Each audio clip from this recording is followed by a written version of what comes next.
Hello and welcome. This is attorney Brad Micklin.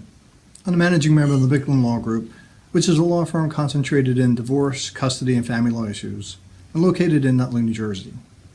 Hopefully many of you know I do a daily tip where I give a very brief piece of advice every day on divorce and family law issues in New Jersey, and I do a monthly seminar or a webinar on one single topic that's much more broad. It's 40 or 50 minutes. This is part of a how-to series I'm putting together, which is sort of a middle ground of both.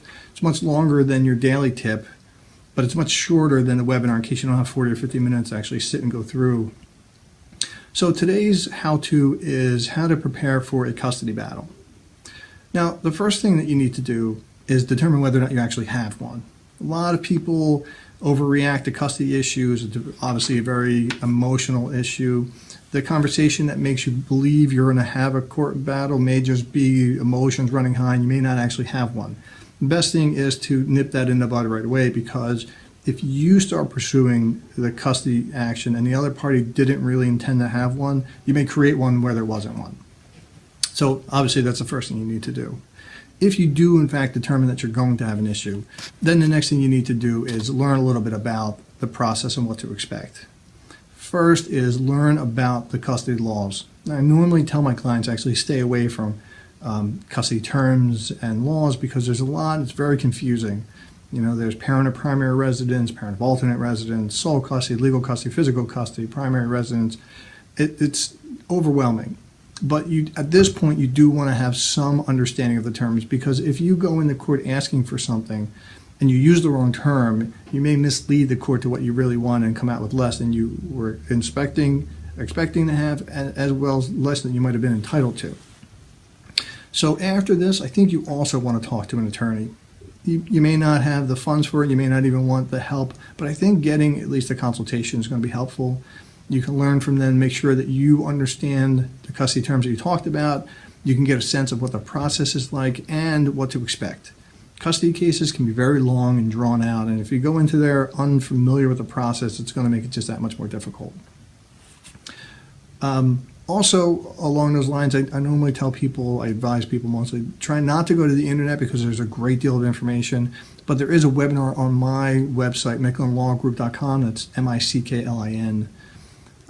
Lawgroup.com. I did a webinar on the custody laws of New Jersey probably about a year or so ago, maybe 2 years, but the laws haven't changed that much. The webinar may actually help you in your preparation. All the information on my website is free. You don't have to give any kind of email address or fill out any forms. You can just download it. Once you have some understanding of the background and what you want to look to, you want to now start gaining some evidence. First evidence you want to start with is actually concerning your child. You may or may not be heavily involved in a child. You may be more involved or less involved in the past, but you want to start gaining the information about the child's life. You want to find out, depending on the child's age, obviously, you want to get the names of the child's friends. You want to meet and learn their teachers. You want to know what the doctors are. You want to find out if there's any kind of recent medical issues that you don't know about or educational issues. And you want to know what activities the child is generally engaged in, both with friends and at school. Again, this is going to vary depending on the age, but you want to know, and I'm not to suggest that you don't know or that you haven't been involved, but you know, if you might be less involved for the moment, you might be physically living separate, so you're not the active parenting parent, so you really want to get a leg up on all of this personal information. And also, you want to get the child's clothing and shoe sizes, because that's a typical question that people are going to ask, both judges and experts, to determine your actual level of involvement.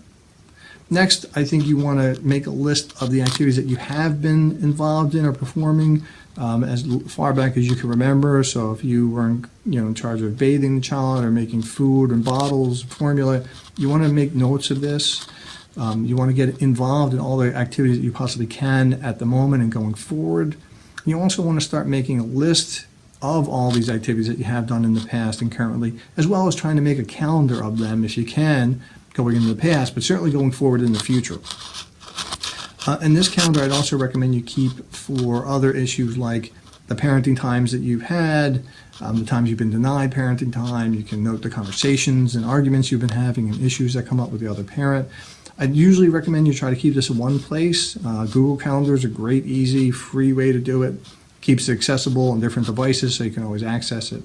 There's a family wizard that is very helpful and recommended by the courts, but it's a little more complicated, and that involves the other parent. But there are many different mechanisms that you could do. I do recommend that it be online so that there's a backup and access to it. And last, you want to interview some experts. Aside from the lawyers that I recommend you see, there's a couple people. One, I think you're going to need to interview a custody expert. Very good chance you're going to need one. And you want to start interviewing them because you want to make sure that the people that you are going to be hiring are aligned with your desires. You usually get sort of an impression from any kind of expert that you meet with, whether or not they really are in favor of your kinds of positions or not. So it's good to find this out early so you don't have to go shopping around when the court's requiring you provide a name. Next, I'd recommend you talk to some family therapists. The court could order the family go to therapy. You may find that your child needs some therapy during the custody issues so that you can help him or her get through it. So having that name available is going to also help a great deal. And lastly, I'd recommend you look for some alienation experts. And you can usually do this by putting in a web search into your browser. I don't believe there are going to be many that hold themselves out as alienation experts or therapists, but there are certainly a good handful of them, and they will be identified by that term.